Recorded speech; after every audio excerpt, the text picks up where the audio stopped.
cost-nya dari lo fake itu memang reward-nya lo dapat banyak job gitu.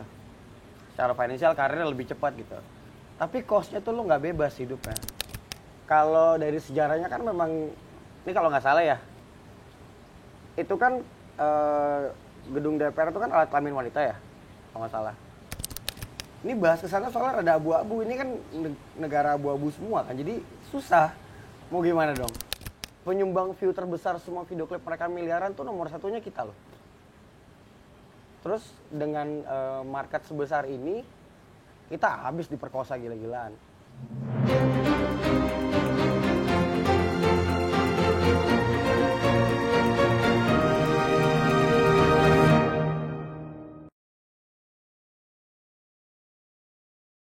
Samuel Alexander Peter, biasa dikenal dengan Young Lex, seorang rapper, content creator, dan aktor. Pertama kali meledak karena collab-nya bareng Awkarin. Dulu katanya pernah jadi office boy, sekarang kalau slangeannya udah punya office boy. Pembuat lagu Lah Bodo Amat, yang video klipnya sekarang jadi video YouTube pertama yang dilaporin sama Menkominfo ke Menkominfo. Gimana? Benar nggak? Bukan Menkominfo kali, KPAI. KPAI, tim kreatif ganti besok. Wikipedia. Oh, Wikipedia. Pembelaan tim kreatif kita Wikipedia. Diterima nggak? Aman, nggak apa-apa. Ini langsung nih, udah nih. Iya, langsung, nggak masalah. Soalnya Jadi kebetulan nggak ada sebelum lagu itu, sebelum lagu Lah Bodo Amat, sama orang KPAI-nya kita memang ada campaign film untuk stop bully di sekolah, bullying di sekolah gitu. Jadi sebelum itu dia tahu kalau gue tuh care sama hal-hal berhubungan dengan anak, kok nggak mungkin arahnya ke sana gitu. Ya. Tapi gue punya pertanyaan deh. Oke. Pertanyaannya adalah terlepas dari Kominfo dan KPAI, salah ya tadi bukan Kominfo tapi KPAI. Terlepas dari lo pernah dilaporin sama KPAI, dulu juga lo kan suka diomongin lah, apalagi yang YouTube video lo sama Awkarin tuh kan sempet viral banget gitu kan. Iya. Semua kontroversi yang terjadi sama lo itu menurut lo ada sesuatu yang memang lo ingin kaitkan dengan karakter lo? Atau itu nggak disengaja sebenarnya? Oke, yang pertama kontroversi itu apa sih? Coba. Kontroversi apa? Menurut Lo nanya sama gue? Ah. Ya sesuatu yang pro kontra? Berarti pro dan kontra berarti itu kan opini dong. Betul. Kalau misalnya gue gay terus gue jujur gue gay itu kontroversi nggak? Kontroversi. Karena banyak gak setujuin orang nilainya, terus dia cuma jujur gitu. Terus kontroversi gue tuh gue sebenarnya cuma jujur. Jadi sebenarnya kan di dunia yang munafik ini nih, semua orang yang palsu di depan, mereka kan untuk jujur tuh mahal banget kan. Buat gue jujur nggak mahal, buat gue jujur murah karena sering gue lakuin, jadinya dianggapnya kontroversi gitu. Kayak misalnya yang gue bilang apa ya yang kontroversi ya? Ada kebanyakan sih. Salah satunya apa ya? Lupa lagi gue nih. Kebanyakan Banyakan yang dipikir. Iya. Jadi balik ke pertanyaannya, itu gak disetting sih. Itu memang pure gue ngomong A ya A gitu, B ya B. Pertanyaan gue gini, lo kan bilang bahwa lo sadar bahwa dengan kejujuran lo itu tuh punya potensi lo dijauhin brand, dijauhin segala macam. Kan lo tuh berasal dari lo bisa di posisi sekarang itu kan menanjak ya.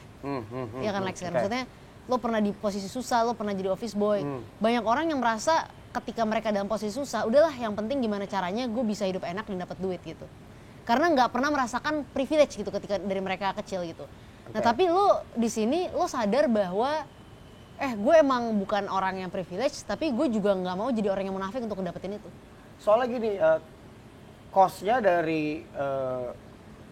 dari lo fake itu, memang reward-nya lo dapat banyak job gitu. Secara finansial karirnya lebih cepat gitu. Tapi cost-nya tuh lo nggak bebas hidupnya. Dan menurut gue lebih mahal bebas daripada lo hidup fake kayak gitu. Lo nonton film apa ya? Star Wars yang Rogue One kalau nggak salah. Dia bilang itu penjara ada 2 jenis. Penjara yang lo di dalam penjara, atau penjara yang lo bawa kemana-mana. Kayak ada temen gue lah, nggak usah gue sebut nama. Ada fans gue mau ngerokok ngumpet. Padahal dia ngerokok itu kan gimana ya, lu punya duit, lu terkenal, cuman hidup lu nggak bebas. Itu satu sisi yang menurut gue lebih mahal daripada semuanya itu.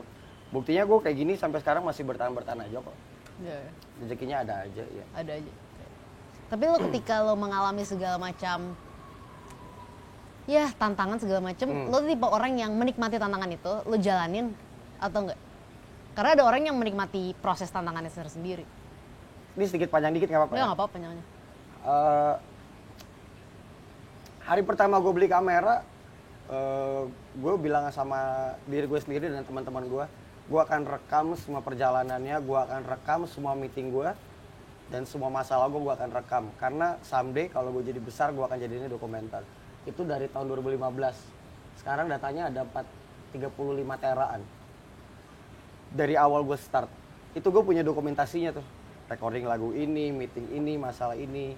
Jadi, waktu gue rewind, gue nonton video dokumenter itu kayak, anjing dulu kayak gini nih masalahnya nih. Karena banyak yang kita lupain juga loh. Iya, ya betul. Detail-detailnya gitu. Masalahnya apa aja. Tapi setiap kali lo dengerin, lo lihat masalah itu lo menjadi ini gak sih? Lebih ngerasa grateful. Karena kadang-kadang kan kita kalau kita naik level, kita suka lupa bahwa kita pernah level yang di bawah itu. Iya, makanya itu dia nikmatnya. Justru pas kalau gue sama tim gue ini di kantor udah gini aja nih. Karena kan gue tahu patternnya ya. Oh, mau ada masalah besar nih, berarti habis ini mau ada rezeki apa, udah gitu aja. Oh, gue suka mindset kayak gitu. Karena itu kan itu repetisi terus kan. Betul. Gue percaya juga dengan semesta bekerja dengan cara kayak gitu, gue percaya. Jadi ya udah dinikmatin aja karena habis ini mau kalau main game kan mau level up kan grinding dulu, berarti itu pas lagi ada masalah kita lagi grinding kan, habis itu level up. Baru-baru ini kan gue nonton video lo yang terbaru nih, lagu lo yang terbaru. Kesannya tuh kayak nyindir lagi lah ke arah politik. Banyak orang, wah ini ada senggolan-senggolan kayaknya nih ke politik, ke DPR, ke pemerintah gitu. Tapi makna dari lagu itu apa sih buat lo? Sebenarnya makna dari itu kan kayak, aduh tuh luas banget lagi. Kayak misalnya ada beberapa scene yang gue di kamar mandi gitu kan. Betul, gue lihat. Kalau dari sejarahnya kan memang, ini kalau nggak salah ya, itu kan gedung DPR itu kan alat kelamin wanita ya, kalau nggak salah. Terus Monas tuh alat kelamin pria ya. Harusnya kan dia ngasilin undang-undang yang bagus gitu kan. Cuma sejauh ini undang-undang dihasilkan tuh masih gimana ya, masih perlu banyak dibahas lah. By the way ya, dari video lo kan tadi cerita bahwa ada scene-scene. Lo kan kalau misalnya buat video segala macem tuh lo apa adanya, vulgar sekalian, bener kan? Lo ngerasa nggak kadang-kadang, wah dari pesan-pesan yang ingin lo sampaikan bahkan dari video-video lo yang bahkan terkesan vulgar itu mungkin nggak itu malah jadi cara buat, ini gue dari perspektif politik, cara buat para orang-orang politik tuh merasa udahlah lo nggak usah sosok ngomongin politik, lo ikuti dulu nih norma-norma dan budaya ketimuran. Waduh. Gimana kalau misalnya ada orang yang mengkritik lo dari segi itu, lo gimana Lex? Ngomongin budaya ketimuran ya? Ngomongin karena video gue yang vulgar gitu? Iya. Rada susah juga nih, soalnya kalau ngomongin ke situ, kayaknya sekali lagi gue mencerna lagi nih. Mencerna lagi. Iya, mencerna lagi nih. Enggak, sesederhana gini. Gue tuh pas nonton video itu gue menganggap pesan lo clear, pesan lo nyindir kan secara politik gitu. Tapi di dalam politik itu selalu ada, bukan hanya dalam politik sebenarnya, gue rasa di dalam masyarakat kita lah. Ada segmentasi yang akan mengatakan, udahlah yang like nggak usah ngomongin politik dulu, nggak usah ngomongin soal negara dulu atau nyindir tentang cara kita bernegara. Lo harus sesuai dulu dong cara buat videonya, orang kan kadang suka dengan cara. Lebih fokus terhadap cara dibanding tujuan. Mereka bakal bilang, lo sampaikan kritik dengan cara yang elegan dong, jangan dengan cara-cara yang nggak sesuai dengan adat ketimuran misalnya. Oke, kalau gitu. ke sana ya. Kesini misalnya. Ya udah sekarang kita mau pakai cara apa? Cara elegan, cara kasar, cara apapun. Intinya sampai dulu apa enggak? Kalau gue melihat ada orang yang kritiknya pakai cara elegan, kayaknya nggak nyampe juga deh, coba gue pakai cara yang lain. Gitu. Kalau nggak nyampe juga berarti kan memang harus ngobrol akhirnya. Maksudnya harus terus pakai cara apa lagi nih gitu?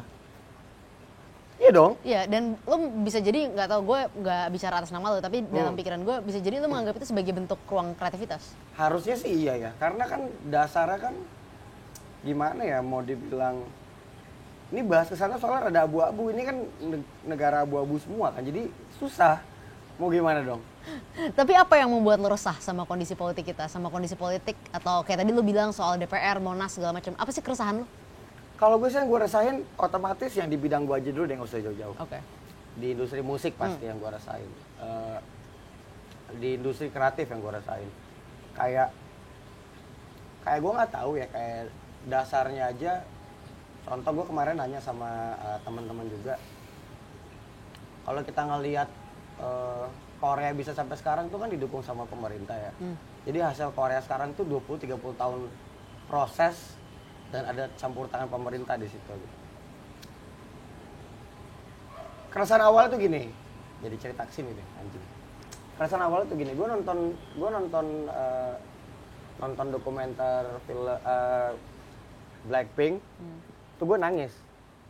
Kenapa? Nangisnya tuh gue marah sama sedih sama marah. Nah dari situ mulai tuh keresahan yang lain muncul.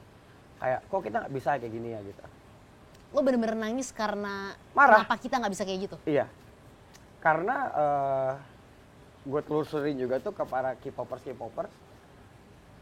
Penyumbang view terbesar semua video klip mereka miliaran tuh nomor satunya kita loh.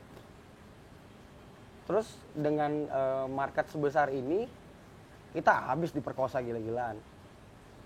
Lihat industri kreatif. Kenapa? Karena gue ngotot ke sana karena orang kita tuh banyak orang kreatif. Tapi nggak pernah ada tools untuk dipakai sampai mereka jadi maksimal gitu. Dan dengan market sebesar ini nomor 4 loh di dunia. Kayak anjing Korea cuma 28 juta penduduknya, dia bisa penetrasi gila-gilaan ke seluruh dunia gitu. Tapi itu kan itu prosesnya 30 tahun nggak langsung gitu. Yeah. Kok Indo nggak bisa ya kayak gitu? Apakah itu karena menurut lo permasalahan dalam sistem kita, partai politik, pemerintah? Atau Nomor satu nggak ada yang ngerjain dulu. Nggak ada yang concern ke sana. Maksudnya kalau kita mau lebih concern ke industri kreatif itu kan modalnya apa sih? Modal utamanya itu ide. Nggak ada nih, ini sumber daya ide yang nggak habis. Sumber daya alam kita nggak tahu lah, mungkin nanti akan ada habisnya ya. Bisa 100, 500, 1000 tahun, let's say terserah. Tapi sumber daya kreatif tuh habisnya gimana? Nggak ada. Lo bisa berimajinasi, bikin cerita fiktif atau cerita fiksi, terus lo bisa bikin game, lo bisa bikin IP, lo bisa bikin kayak Star Wars, lo bisa bikin kayak Avatar, itu semua kan nggak ada. Dan banyak kebudayaan kita juga yang diambil sama mereka gitu kan, untuk dijadiin IP-nya mereka. Ya itu tuh kayak investasi kalau kita bisa serius nih ya, investasi di industri kreatif, kita nggak usah mikirin untuk jual film kita atau musik kita keluar deh. Kita bisa jual semuanya di dalam negeri aja, itu udah bagus banget. itu menarik ya, karena sebenarnya kan industri kreatif ini di dalam politik nggak kekurangan orang. Gue lihat banyak artis nyalon jadi anggota DPR. Pernah ada orang-orang kreatif yang dulu dalam pemerintahan. Tapi kenapa ini tuh nggak jalan, Lex? Belum jalan kali. Prosesnya kan nggak sebentar. Tapi lo Lama percaya mungkin. ada orang-orang yang pasti punya ide yang sama dengan ini? Ya pasti ada, cuman belum ketemu aja. Dari ketemu, beberapa udah ketemu ngobrol-ngobrol. Karena tadi ngomongin soal film sedikit ya. Ya.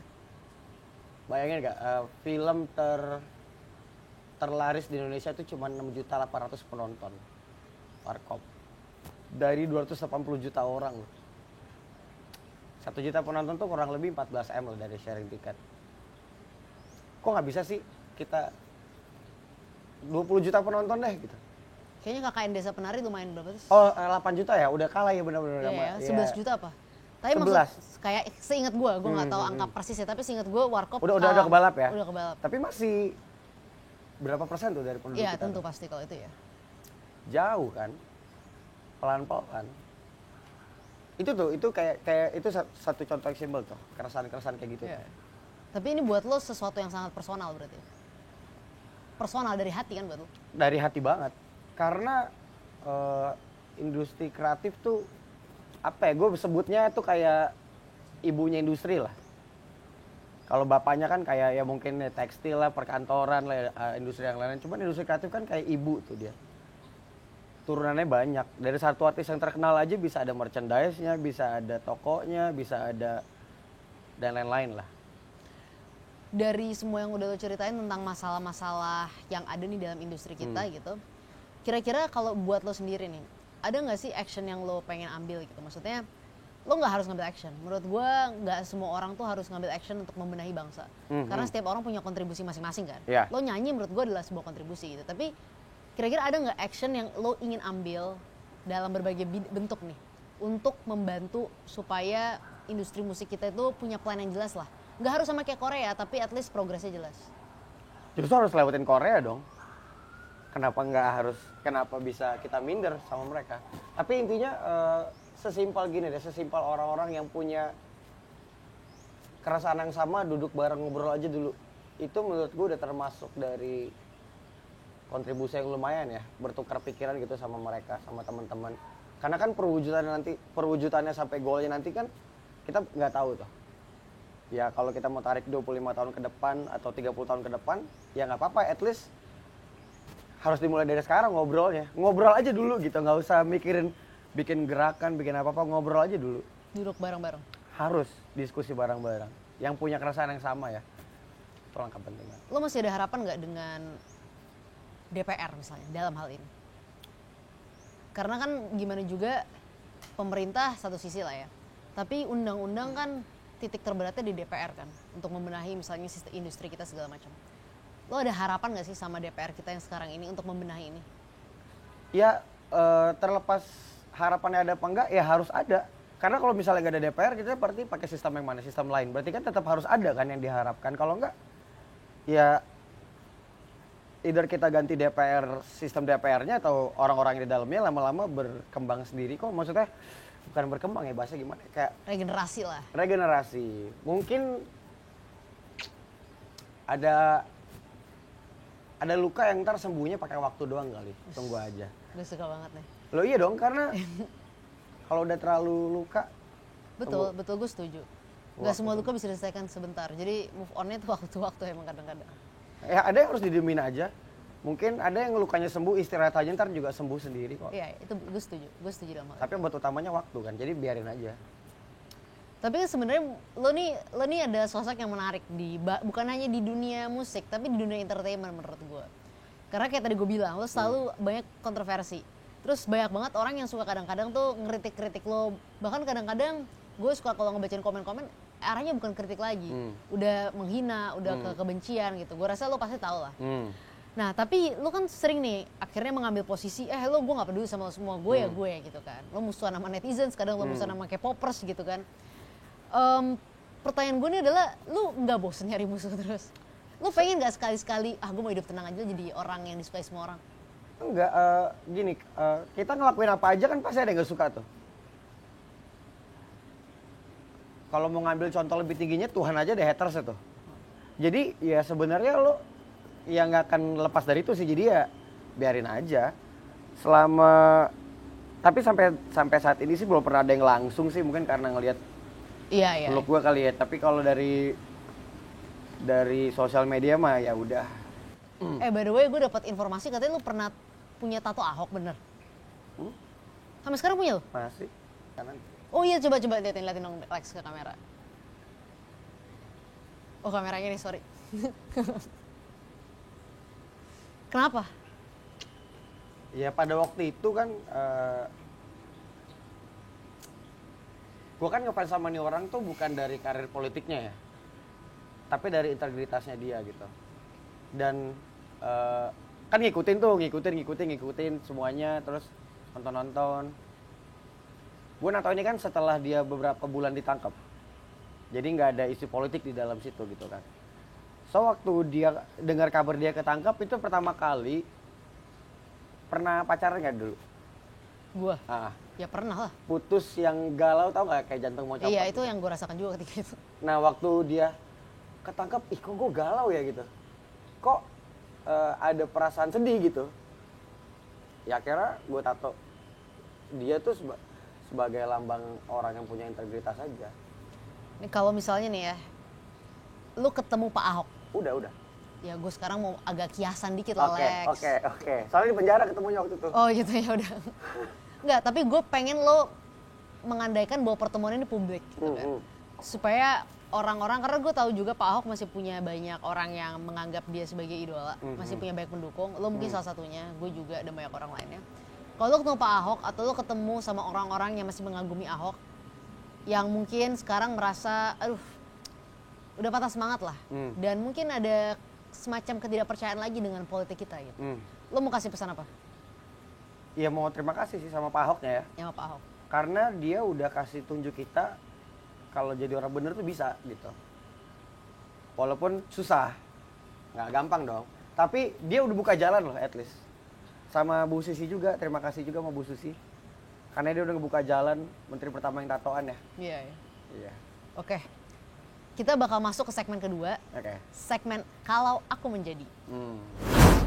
Jadi di dalam mangkok ini kita bermain namanya Kalau Aku Menjadi. Di dalam mangkok ini ada kertas-kertas. Yang kalau lo buka kertas-kertas ini adalah isinya sebuah jabatan politik. Oke. Jadi ntar lo ambil, lo buka, lo bacakan.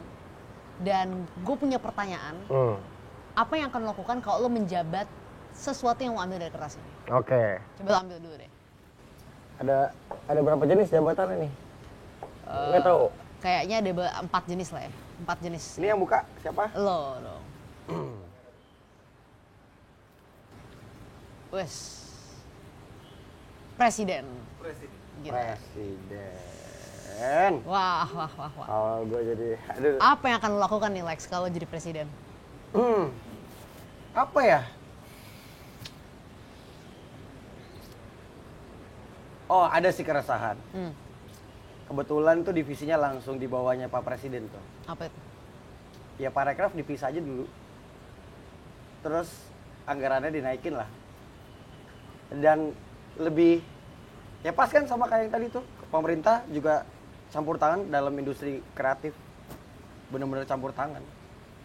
Kenapa lo merasa bahwa Kementerian Pariwisata harus dipisah dengan kreatif? Beda, jauh banget dong bedanya. Ekonomi kreatif kan lu ngomongin apa, film, ngomongin video klip, ngomongin musik. Pariwisata yang ngomongin pariwisata, orang ya beda, jauh beda kan. Itu nggak bisa digabung, harusnya dipisah. Dan lo yakin itu akan jadi lebih baik kalau itu dipisah? Harusnya. Karena fokusnya jadi beda dong. Terus kalau misalnya lo jadi presiden nih, selain lo mau benerin industri musik, ada nggak satu bagian lagi atau satu kebijakan lagi atau apapun itu yang lo rasa gue pengen banget ngelakuin kalau gue jadi presiden, gue lakuin? Oh, yang sederhana aja ya. Yang sederhana. Sekolah boleh gondrong kali di negeri. Sekolah boleh kontrol. Di negeri boleh gondrong. Karena itu naikin minat sekolah loh. Iya. Sekolah boleh gondrong. Simpel aja. Jadi lo nggak setuju lah ya dengan persepsi bahwa kalau lo gondrong tuh berarti lo nggak disiplin, nggak rapi segala macam. Kayaknya itu peninggalan Jepang deh itu. Nggak ada urusan sih sebenarnya. Orang yang gondrong rapi disiplin aja. Mau kelihatannya gimana kan, itu kan esensinya biarin aja. Yang penting dia tetap masuknya rajin. Ya. Iya dong. Oke.